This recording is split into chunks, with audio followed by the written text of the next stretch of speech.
Hello, everyone, and welcome to another episode of this wonderful podcast. I am your co-host, Samantha Farlow with the Garrison Public Affairs Office.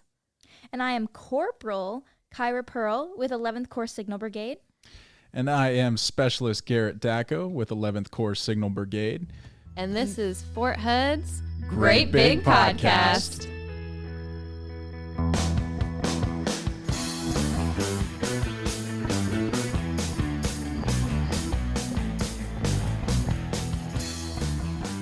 All right, and we're back.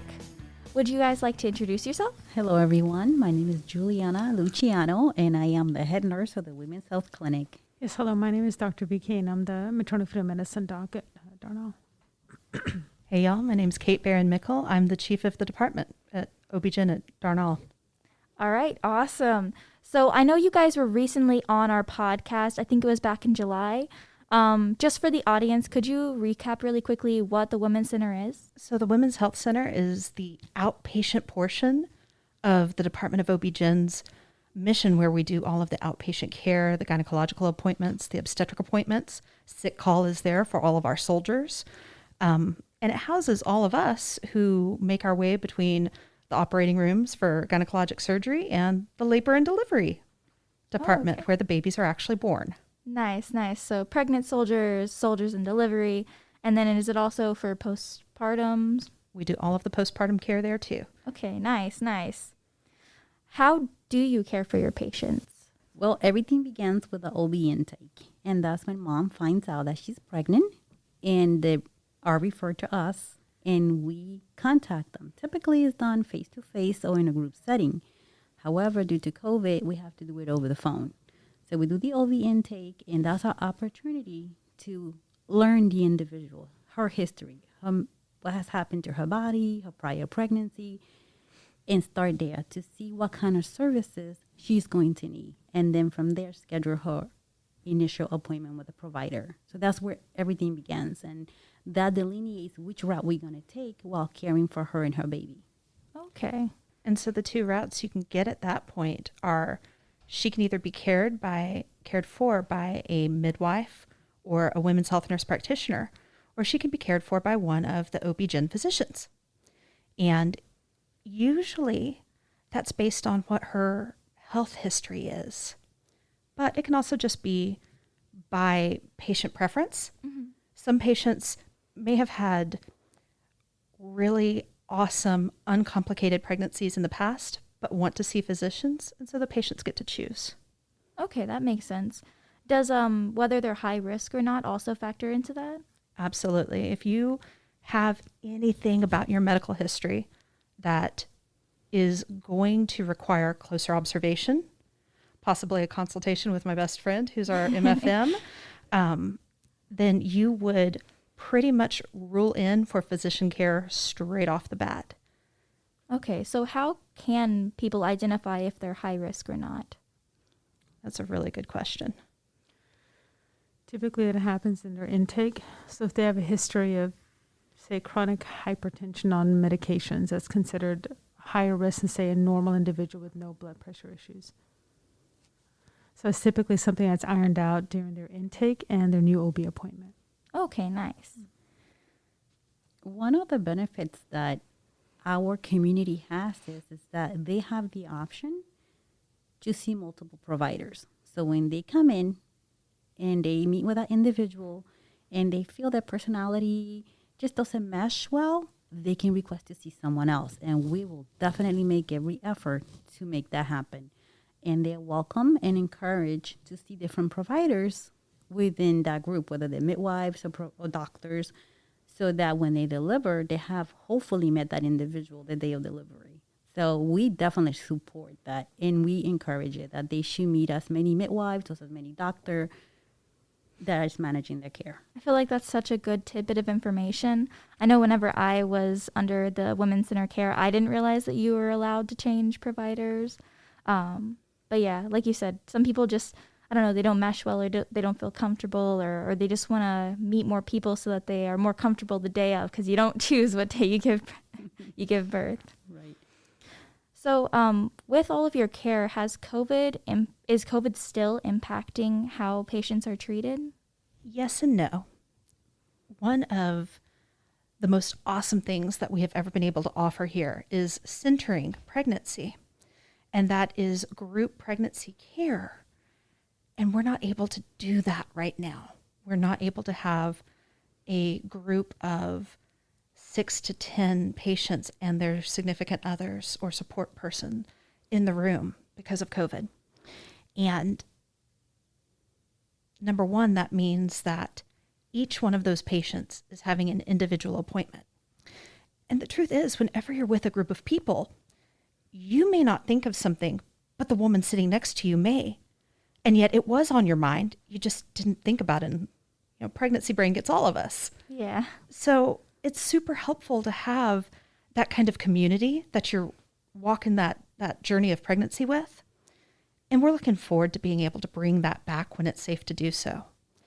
I think for the rest of what we do, other than we don't have the classes up right now that we would like to have. We don't have the tours up that we would like to have. Other than that, we now get to have a support person, and that's always been the case, by the way. We never stopped having the support person in the labor and delivery room, but we're able to have them there. We can have a doula who is also there if the patient chooses to engage one. And we're seeing people in person. When COVID first hit, Dr. Villazanakretzer and the chief of the department at that time made the decision that in order to keep our patients safe, we were going to do as much by a telephone appointment as we could. And now that we know more about COVID, we know what works to protect our patients. We're able to have the patients be there in person and have their, again, support person or significant other there with them for their visits. And that is an incredible joy, both for the patient and for us as doctors and midwives and nurse practitioners. That is amazing. Whenever I got pregnant, it was right before COVID started. So almost my entire pregnancy was during the height of the craziness. And it means so much to be able to have your partner there and to go through discovering all these new things about the life you're bringing into the world together. So that's amazing. I know you said that the classes and the centering are no longer available due to COVID. Are there any alternatives that you would suggest for mothers so that they can still get that information that they're looking for? So the first thing we encourage our moms to do is please feel free to use the secure message line. It works phenomenal. We respond within 24 hours. And you can ask any question. Let's say you wake up at 2 a.m. You're thirsty, you get a glass of water, you think of something on the way up the stairs, right? You get on your phone, you log in, and send a message at 2 o'clock in the morning. Done, right? 24 hours later, one of our registered nurses will respond to you and tell you, hey, this is normal, or this is how we're going to go about that, or this is what we need to do to help you get what you need.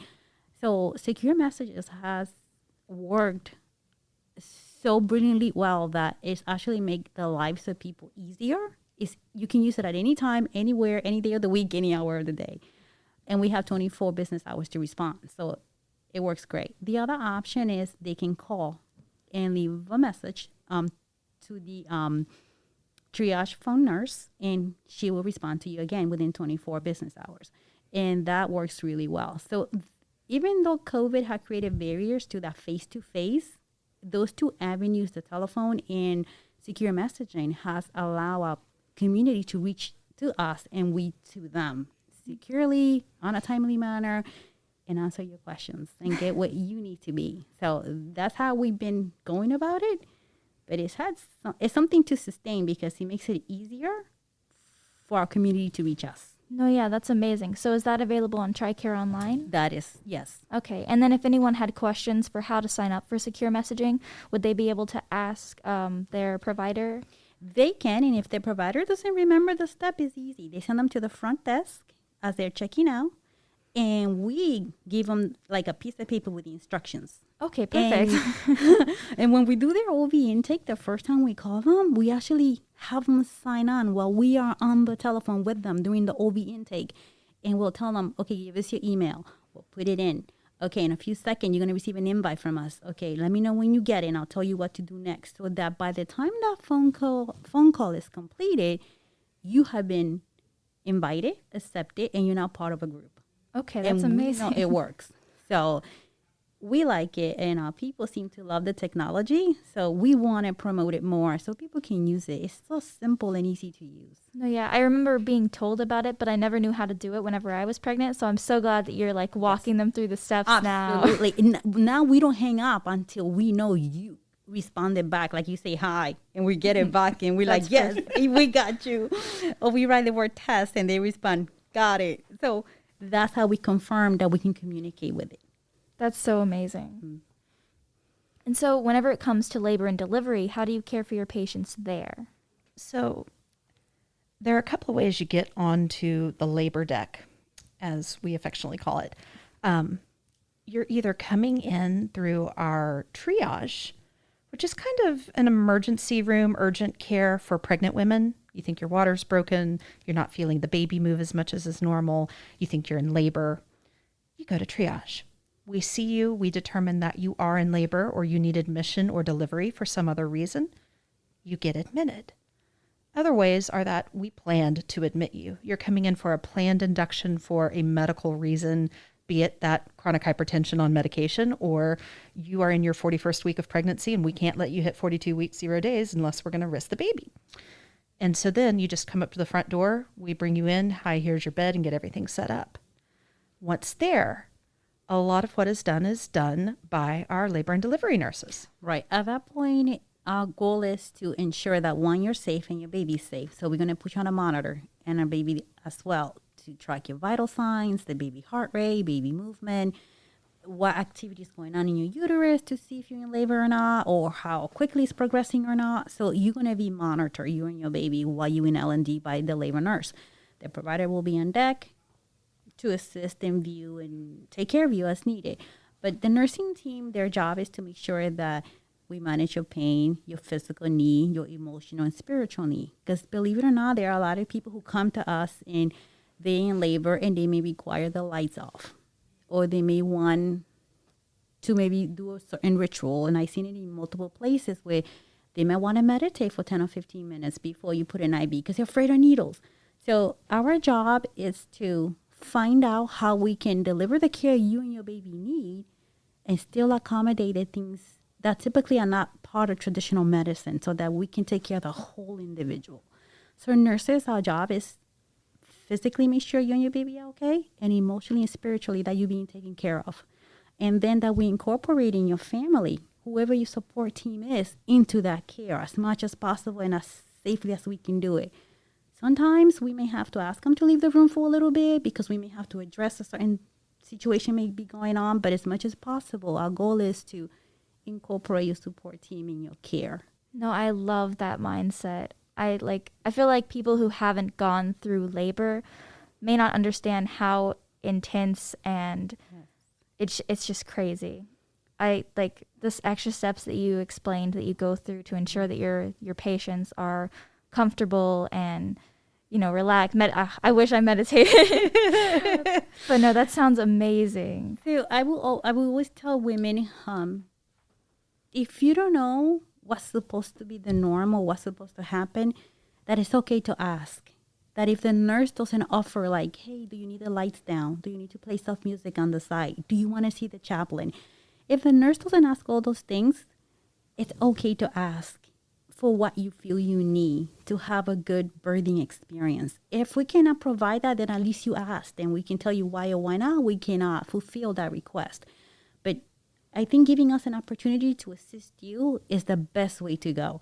So I encourage everyone that once they get to the labor floor and they know that this is it, this is the day that they're going to be admitted for delivery, to make it clear so that the expectation can be managed realistically and appropriately in a timely manner. So if they feel they need a chaplain there to pray with them for a few minutes before everything, like before they go, like when I went to the OR for my C-section, I was away from family in Missouri.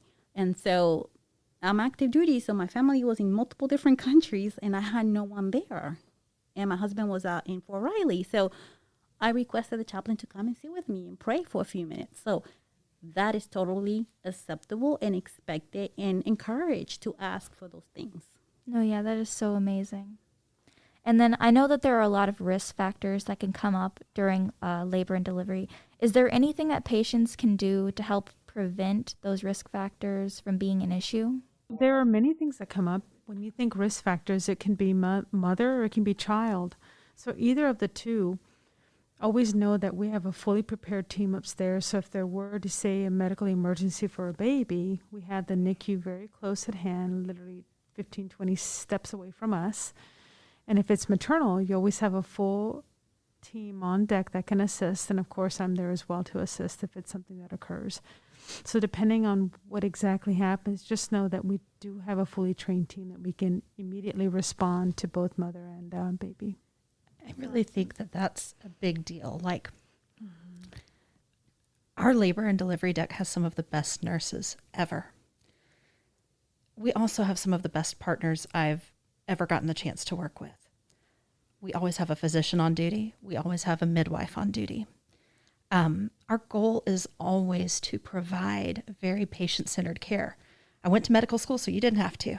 But what that means is you bring your beliefs and your values, your preferences. There are some cases when there is a right answer to what we need to do next. And my job is to tell you, here is the right answer. Here are your alternatives to doing this. Here are the risks if we do and the risks if we don't. And we make decisions together. It is really a partnership between me and between my patient. And as much as she wants her support person to be there, my husband was halfway across the room half the time when I was in the labor and delivery room. But the other thing we have, and I can't toot this woman's horn enough, is that we have a dedicated maternal fetal medicine doctor who will pick up her phone at 2 a.m. if I have a question, who is always there to say, here's what the literature says, so that when we are providing medical care, we have the subject matter expert immediately available. And that is an incredible asset that most places don't have their very own MFM doctor available to them. Yeah, as somebody who's not medically savvy, I don't think that the patients themselves realize how much of an asset that really is. So thank you for highlighting that, honestly. And thank you for being a part of our OBGYNs. Are there any final thoughts that you would like to share? I think the best recommendation I can ask, not that I can ask, I apologize, that I can put out there is don't be afraid to ask. If we cannot provide you a solution, we're going to try to guide you in a path to get you a solution. So we never say no. We always say, let us try. So give us a chance. Even if you had a bad experience in the past, I say give us a chance to show you how our team works, how different parts come together to deliver the most safest care I have ever seen. And I am privileged and very lucky to have Dr. VK on our team, because this is the first time I worked with an MFM, and I did 20 years of service and working in like 7 different facilities overseas in the United States, different states.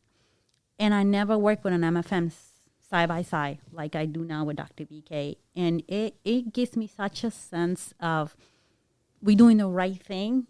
And I am so proud of that and thankful that I have that resource and that asset with me. So I say, please, mommies out there, give us a chance to show you that we can provide you the care that you need, and give us a chance to assist you getting the care that you deserve. And never be afraid to ask questions, ever. I love that thought. Never be afraid to ask a question. I think going off of what Juliana said, also just know that we do work as a team, meaning that if there's, say, a problem that Juliana needs help with, Dr. Barron Mickel's there. Or if she needs help with, I'm there. Or if I need help with, she's there. But always know that the patient's always in the middle. So all of our moms are always in the center of everything. So everything that we do for them. And we don't think twice about what needs to be done. And we do involve them. So please know that we don't make decisions without you involved. You're the one in the center that dictates and tells us what you need from us, and we're happy to give that to you. And then before we go, could you please give me the phone number for the Women's Center? Yes, 254-288-8109. 254-288-8109. Awesome. And thank you all so much for coming in today. I feel like this was such a great informational interview. Thank you for having us. We've enjoyed it.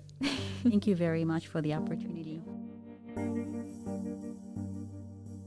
I'm with 11th Signal Brigade, HHC. I'm currently conducting a toy drive for the Baylor Scott White McLean's Children's Life Hospital located in Temple. The last day to drop toys in will be December the 15th, all day that day, and then December 16th, we plan on collecting all the toys, load them in as many vehicles as needed, and then we're convoying to the Children's Hospital in Temple. The toy drive drop box locations are located at 11th Signal Brigade, 39048 Support Avenue. Please donate. We need your help. The children need your help. It's not for me. It's not for the soldiers. This is for kids. To contact me, you can reach out to me via text at 912-980-1945. Thank you.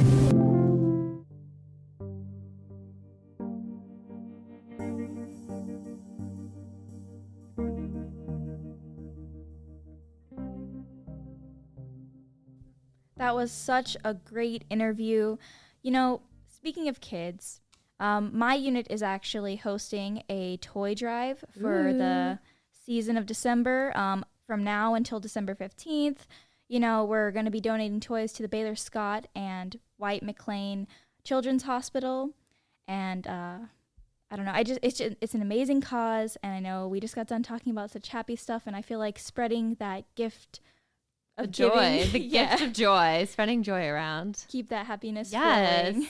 I love that. Well, I know I learned so much because, as we have stated before, I do not have any children. I was gonna say, I think I learned the most because That I is true. knew maybe 2 things out of 75,000 Nice. that they talked Wow. about. So- Congratulations. Before they Yes. came in the room, I considered myself the subject matter expert. I would in have the room. too. Yes. Whenever they came in, I realized that was not true. But now that they've left, Yes. you are back to being the You are back, subject yes. matter Number one. expert. Yes, you are number 1. Congratulations. Speaking. Aw. Beat you to it. Yeah, you did. Speaking of congratulations, Specialist Pearl is now Corporal Pearl. A round of applause. Yes. Yes, I'm so excited. I'm finally promoted. I'm now a non-commissioned officer, Yeah, which you is are. just a step up for That's- yeah. Yeah. So Congratulations. We are so proud of you and Thank so you. happy for you. I'm so Yes. excited. Moving on to bigger and better things. Yeah, you are. Always moving up the ladder. More responsibility. More responsibility, same pay. It's great. Yes. Welcome to the world. Oh, that's fantastic. I can't wait. But no, I'm so excited. I feel like it's like one of those big steps in your military career. So happy to finally have taken it. Yeah, we're Yes. happy for you. Very happy. Congratulations. Thank you so much. You're welcome. Well, how was everybody's Thanksgiving? Cooked a lot of food. Spent a lot of time in front of the oven. I did not. I Yeah. ate a lot of food and spent a lot of time hovering over 2 apple pies. Ah, yes. Yes. Delicious. Me too, because I made myself an apple pie and my neighbor an apple pie. So you made yourself 2 apple pies and you kept both for yourself? Ah, God, no. I wish, though. Oh, that's too much. Oh, yes. No, I gave it away. They were very thrilled. They love apple pie. Oh, so, that's I mean, awesome. who doesn't, honestly? I'd rather be on the receiving end of Yeah. Thanksgiving than Oh, cooking it. Yeah, Absolutely. yeah. Absolutely. Lessons learned for next year, I guess. Yes. But if you're Try on, to hand but it if off you're to not, someone if you're else. not on the cooking end, then you're on the cleaning end by default, right? That is, yeah. I was on cleaning. Well, I was on both this year. Oh, no. Unfortunately, I Yeah, had to start taking some responsibility. Ugh, the Yeah, worst. I did I both know. this year. But it's okay. All right, so no lessons learned here. No lessons. No. Oh, Lord. But it was a great first real Thanksgiving for my son. He loved Oh, it. He yes. was throwing food everywhere. It was a big thing to clean up, but But he was having the time of his life. exactly. Great food. It was worth it. That is so cute. Well, that's Baby just how brown you. That's food. just how you start food fights. Ooh. Just bring a 1-year-old. Honestly. Could you imagine when you're watching a movie and they're about to start throwing food and you just look over and, oh, wouldn't you know, there's a 1-year-old at the center of it all. He was being hilarious. We got him a little like baby cup so he can start learning how to use real people cups Ooh. instead of sippy cups. And he kept putting his hands in it. As you do. Yeah. I would do As the you same, do. yeah. I To still wash do my the same. I don't know what you're talking about. I still drink out of oh. sippy cups. I never learned. But yeah, so it was a very, very fun holiday weekend. And the best part, now that Thanksgiving is over, it is officially the holiday season, the Christmas season. Hanukkah just started. Yes. so- Happy Hanukkah to all Hanukkah. those people out there. Yes. Whoop. I'm so Yeah. excited. Last night, I wasn't able to light the candles, but I can tonight. Woohoo. Yeah. And that also marks our favorite part of the show, Yes. peppermint mochas. Yes. Go get your peppermint flavored stuff. I've already started getting them. Yes. Way they're- too much. My wallet doesn't like me. I just had the most amazing creamer. I don't know where it came from, but my grandparents gave it to me. I was going to say, did it just show up at It just in showed your it grew refrigerator? legs and walked into my refrigerator. Some magical, Santa Christmas miracle. I don't know. Yeah. But it was a peppermint mocha almond milk creamer. Ooh. Lactose free and everything. I love Yes. that. I never knew I could be in love with an inanimate object, but it's the holiday season, so That's right. what the Peppermint heck? just hits different It whenever does. it's cold outside. It really does. It's so good. It is. Yeah. Okay, so you know what I thought you were gonna say when you said it's our favorite time of the month? I thought you were gonna bring up the fact that after this is gonna be book and movie of the month. You're right. You just let me down there. I am so sorry. I mean, don't get me wrong, peppermint is delicious, but who doesn't love talking about books and movies? Well, movies, yes. Oh, Books, this again. I don't read. I can't. Well, so let me You don't know preface how to this. I read. can't read. Right. I still have a 7th grade reading level. So I saw this quote one time that somebody said, "I don't believe I know how to read. I just think I've memorized a lot of words." I love that. I need that on a T-shirt. Ooh, yeah. Yes. Yes. My vocabulary is limited to I and am and Groot. All So, right. yes. I love that. How Thank you. exciting. Yeah. That's not our movie, by the way. I'm sorry. No, it's not. Well, you guys will have to stay tuned. Stick around to find out what the movie of the month is. It's great. Well, so we've been told. All right. Well, that is it for this. So thank you guys for listening. Thank you very much. Catch you next time.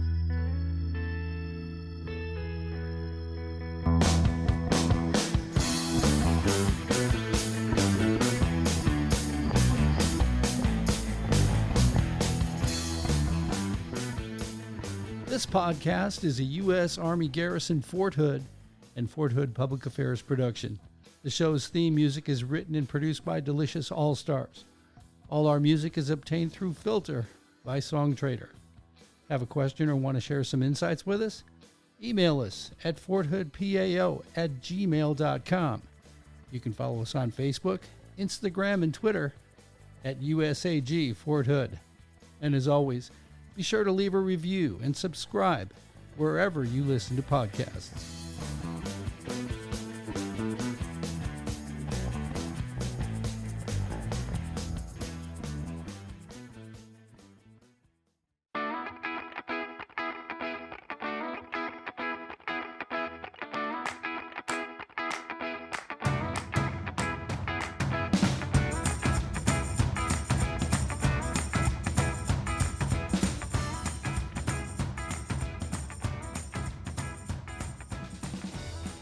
Okay, so it is time for book and movie of the month. Woo! Yeah. Woo. Okay, so we have one person sitting in with us who was not previously on this episode. So please introduce yourself. I'm Blair Dupree, and I am now the living editor for the Fort Hood Sentinel. Yeah, you are standing watch since 1942. Again, not me personally since then, but yeah. Yes. Okay. Okay. Well, tell me, what is the movie of the month? It is Dune. It is. I could not. The anticipation was killing me. You just wanted to say it the whole episode what it was. I really did. Chomping at the bit. Okay, so tell us about the movie. Oh my gosh, there was a lot happening. Okay, so there is a Duniverse for people that don't know that. I didn't know that going into this. There's books. Previous movies have been made before. Do they have a Facebook group? I don't know.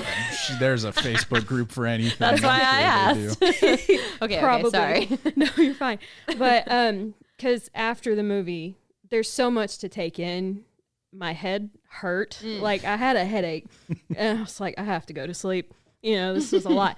Because there's a lot of information to take in. So when I was doing research later to kind of like figure out what I just watched, I was like, this is way bigger than I thought initially. So, but to try to sum it down a little bit, there is a planet called Arrakis, and it contains a resource called spice. This whole planet is all sand. It's called spice. I see your face. It's my called eyebrows spice. just went up all the way on my face. Look, I didn't make this up. Spice. Okay. Just wait till you figure out where the spice comes from. We'll get to that. Oh, okay. The whole planet is like a desert, so it's just sand everywhere, and it's just little bits of it sprinkled in the sand. The spices? Yeah. I feel so Like weird he picks up a saying handful of it in the movie, and it's that. oh god, I went to California one time. It had purple sands. It's like that it's in Northern California. I don't remember what it was called. Oh no, I've never been there. I don't know. It's like around Carmel, Monterey. Oh, maybe I have been I there. was gonna say, aren't you from California? Oh yeah, but it's I'm been like a while. looking at him, help me It's out. been a while. I'm But sorry. there's like there's purple sand there, Okay. and it's like you can Place with tell purple sand. there's purple sand just sprinkled throughout. It's like Okay. that. It's like discolored Okay. compared to normal sand, but Okay. this is the only planet in this universe that has this resource, and it's highly valued. So, Is it a food resource or? So they use it to Spice just travel through space. Yes. Oh. Yes. Yes. So if you consume enough spice, So you are eating it. you kind of inhale it, I think. Yeah, I Oh. mean, you don't like put it on, your eggs or whatever. It's like I'm just taking like a spoonful of it. I guess think not, or not. No. Okay. it's almost in the movie. I think it's depicted as an airborne, almost Yeah. like a dust particle. Okay. Yeah. And I forget the word they use for the navigators, but basically you turn into this blob that allows you to see through space and time Yes. and allows you to travel through space. And that's how they travel intergalactically. Yes. Is by using spice to become these blobs. Yes. Basically. It's Duniverse. I don't know. Yeah. It's a lot. Yeah. But I'm already Yeah. confused. Got way more questions. But my economics professors would be proud of me because it's this is how I process the movie because I'm a nerd. It's like the biggest economic problem is we all have unlimited wants and whatever, but very limited resources. Right. And so everybody wants the spice. So everybody, I can't take you guys seriously. I gotta get the spice. I'm trying to get as much out of this joke as I can. I just can't take it seriously. Okay. But Serious. everybody wants this, so everybody's fighting everybody to get it. So To get the spice. yes, Get the spice. yeah. So that's the overall point. There's also giant worms that live in the sand. Oh, They live in the spice. So this brings Spice up my favorite part. So the giant worms basically consume anything that makes a vibration on the sand, Okay. whether that be their ships or people, anything. And through some digestive process, they create the spice. I am not joking. And that's where you get the spice. So these giant worms, excrement, basically. Yes. And you guys are recommending people see this movie? It's a great movie. Yeah. So the actual inner workings of the universe is very strange. If you recall, like back in Star Wars, for the older fans, I can't even say older. For those that remember the 1977 release, Star Wars dropped you into a universe that was unknown, already lived in, and expected you to already be in the know.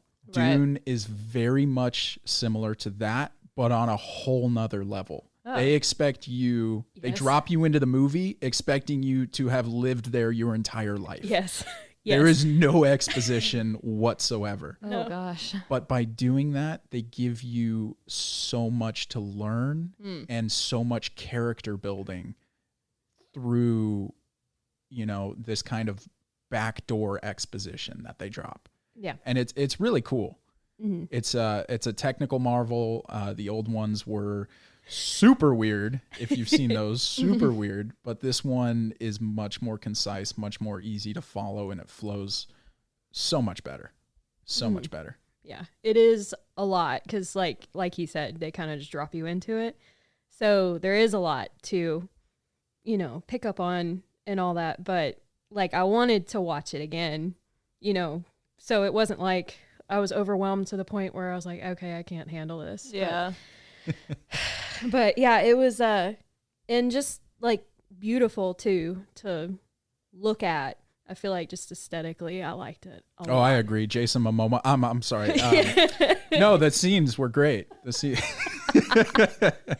Oh my gosh. So for those that are fans, Jason Momoa is in it. Yes. He plays Aquaman. No, he doesn't play Aquaman. Oh, not in this, but he is Aquaman. That would be really confusing for people.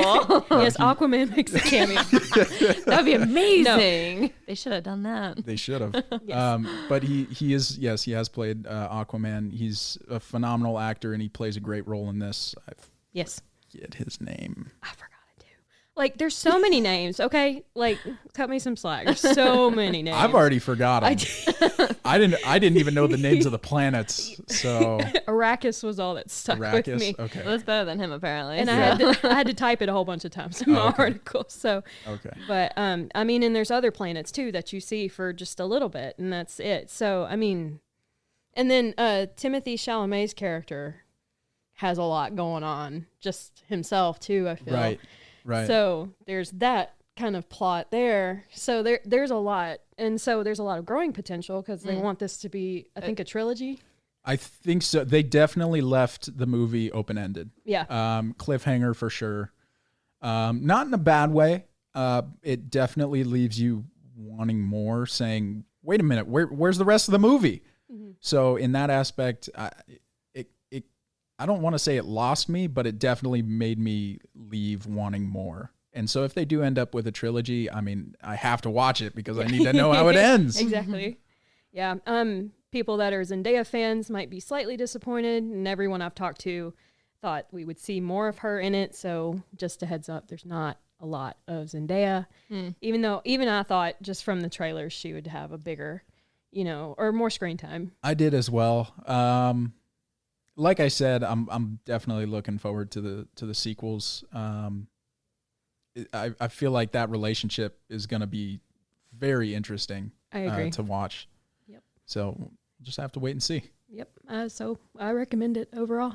I'll give it 1.5 thumbs up. Wow. Yeah. Okay. There we go. Who's demonstrating for us what a 1.5 thumbs up looks like? Interesting. Okay. Well, that's great. So I have another question that's sort of related to movies, and then we'll talk about my book of the month. When you guys go to the movies and you're sitting in the movie theater before the movie starts, what do you call that? Like the things that are on the screen. Trailers. Movie trailers. I overthink all the time. So wait, because I get to the movies early. Yeah. Like, I'm talking like 30 minutes early. Right. So, like, they do all the promo stuff. Okay, so after, like, the promo for the movie theater. So, like, the lights cut off. So, like, right before the movie starts, but after just, like, plain, like, business promos. Oh, yeah, previews.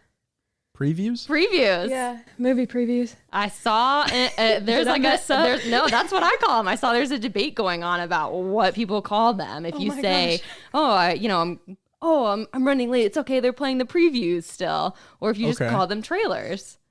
I mean, I had no idea that was a debate, but I always called them previews. I didn't either. I know it both ways, but I always just call them trailers because that's what they are. That's what they are. But I mean, they're at the same time, they're previews to the movie you're watching. I mean, so either way, and when you're wrong. like, right. That's funny. Like, I mean, because I'm not going to say I'm going to go look up the Spider-Man preview. Right, but you're going to say... looking up a specific... But I have heard people say that. Oh. Ew. Yes.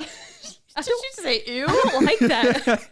I've heard people say that. When you're referring to like a specific trailer, it's I a trailer. feel like it should be a trailer. It's a trailer. But when you're watching all of them together, it's a preview. Sense. Yeah. Okay. Plus, it's not your movie. It's a preview of a movie before your own movie. Right.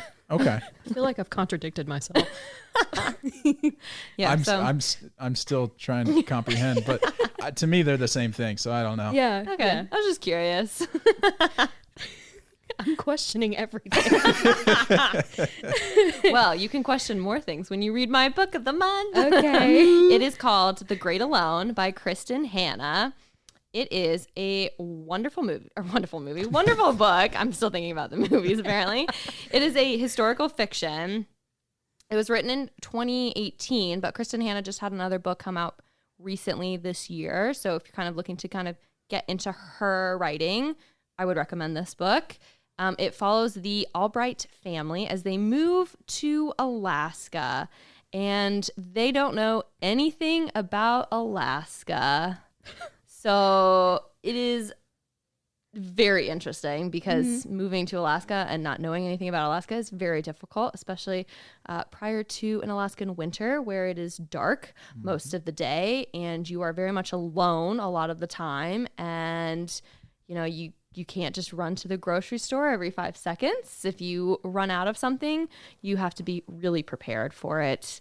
So throughout the whole book, they're kind of overcoming all of that. And the main character has to overcome her parents' at times dangerous relationship. It is a book that really makes you think about, your relationship with yourself and challenges and your family and who you consider your family, whether they're blood or just a new neighbor that you've met in Alaska. And on top of that, the women in this book are so powerful. It is so moving and beautiful. And is that one of the reasons why it just grabbed you? Oh, yes. Yeah. So they move up there and the people who take care of this family to help them learn what they need to do, it's basically all women. They're like, okay, we're going to take care of this for you. You're going to go out and you're going to learn to hunt and we're going to take care of every single thing else here, including teaching you how to shoot. So when a bear shows up in the middle of the night at your farm in the middle of the winter, you can know where to shoot and know what to do and know how to get rid of this bear because a bear will win in a fight between you and a bear. 99.99% of the time. The bear's winning. The bear will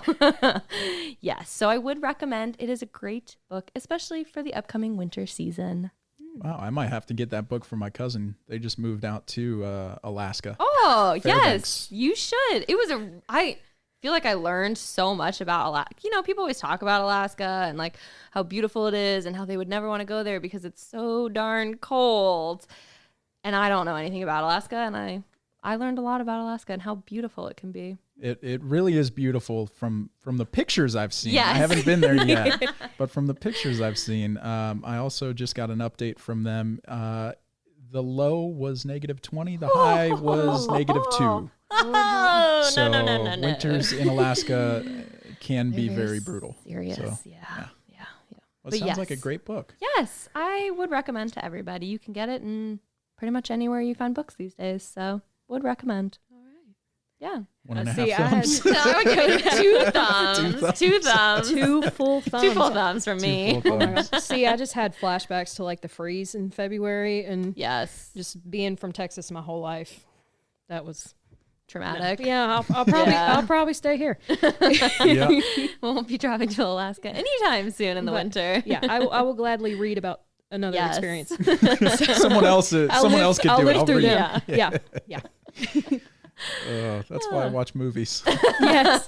Let other people experience it. I'll go watch Or it. just go watch like Alaskan Bush People or something. There you go. Yeah. That's very entertaining. Ice Road Truckers. Ooh, I love that. Yes. Yes. There we go. All right. Well, I think that's all we've got today. So thank you guys both for being on, talking about movies and books. Absolutely. We will talk to you guys in a month.